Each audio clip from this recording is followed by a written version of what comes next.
Ring you up Christopher Browell. Okay, it's 12 o'clock. I'm ringing up Christopher Browell. This is the Vodafone voicemail service for 07762477196. Please leave a message after the tone. When you finish recording, please hang up or press the hash key for more options. Oh, yes, hello, Mr. Browell. It's Mr. Hussein here regarding my brother Talib Hussein. The time is midday on the 12th of September 2023. And once again, I'm leaving yourself a message. No longer is it ringing, it's going straight to voicemail. No doubt you've either blocked my number or you have switched the phone off. But irrespective, I'm still leaving yourself a message because it should be reviewed by your managers. I mean, this is simply childish, where you're childish and negligent on your part as the council, where you're looking to you have effectively avoid me and not speak to me or not engage with me. Now that what was your solution to kidnap and abduct my brother unlawfully? Is that a solution? I mean, your solution seems to be highly criminal, don't they? I mean, killing people, murdering people. Hey, that's a solution, isn't it? We've got a care crisis. There's all these old people that require care, that have been paying into the system all their life, their taxes, in order for them to be cared for by the government in their late stages of their life. There's a lot of cost associated with providing that care. Hey, we've got a solution. Kill them off. Just murder them. Is murdering your solution and kidnapping your solution? You had a problem with regards to my brother's present situation and the fact that I was fighting for his rights, and your solution is to come to my house and kidnap him and not tell me where he is now. It's coming to be my brother's birthday on Friday. Alright, I need to know why you have abducted my brother, where he is, and how is he doing, and I need to speak to the decision maker who's instructed the West Yorkshire Police to come and arrest me from my home, kidnap my brother, and then put bail conditions where I can no longer see him. There's a pattern of behavior here. There's a pattern of conduct and behavior here that always results in my family members dying. I am just reminded that this is the exact same scenario in regards to my brother Nazim, whom you were instructing the care home to ban me from visiting him.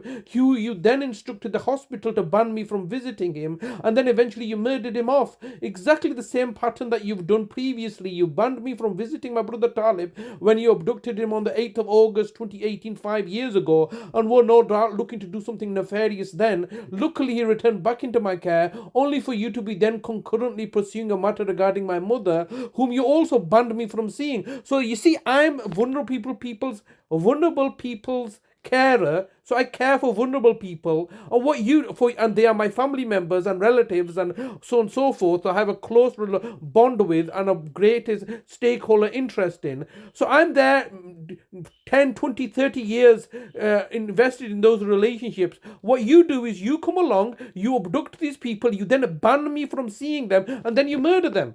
That's a pattern of behavior that's happened twice or three times previously. It happened in my father's case, it happened in my brother's case, and now Nazim's case, and now it's happening it happened in my mother's case, and now it's happening once again in Talib's case. What can justify you banning me from seeing my own brother when I have all the legal authority and the law on my side, and you have the police force and the judges and the court system in your back pocket who you're privately commissioning off? I'm leaving you this message, Mr. Browell, to be forwarded on to the true decision maker who's hiding behind the corporate veil. No doubt it's going to be Mr. Trewin or somebody else more senior to Mr. Trewin, but all of you senior bosses at Bradford Council are perpetuating a criminal activity where you've unlawfully abducted my brother and are holding him in your custody and care, and you're saying you're acting in his best interest. How can you be acting in his best interest when he's my brother and his birthday is coming up and you're looking to deny him any access to any information? And what you're looking to do is, in order to have control over him, you're paying people off to get mental capacity assessments carried out in your favor in order to state that he lacks mental capacity,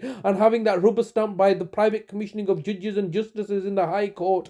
This is simply despicable and despicable of you, the local authority, to continue to harass and put me into this situation and cause human suffering. And then obviously when I'm trying to gain clarity, it's been over a month now, I have no idea where my brother brother is. You've kidnapped him, you're holding him hostage, you're giving me the silent treatment, you're telling everybody not to speak to me, don't tell him anything, keeping me in silence and in the shadows and in the darkness of the information, and not liaising with me, and then obviously saying that we're acting in his best interest. You cannot act in his best interest because you can't even do your jobs properly. You're doing something criminal. I'm ringing yourself up because I'm alarmed and distressed, as you can tell from my voice. I'm alarmed and distressed because you're simply not engaging with me. This is what neglect is. This is what negligence and neglect is, by refusing to do what you're supposed to be doing. This is an act of omission, fraud by omission, neglect by omission. You're failing to do something that you have a duty of care to do, and that is to inform us, to do things by the law. This is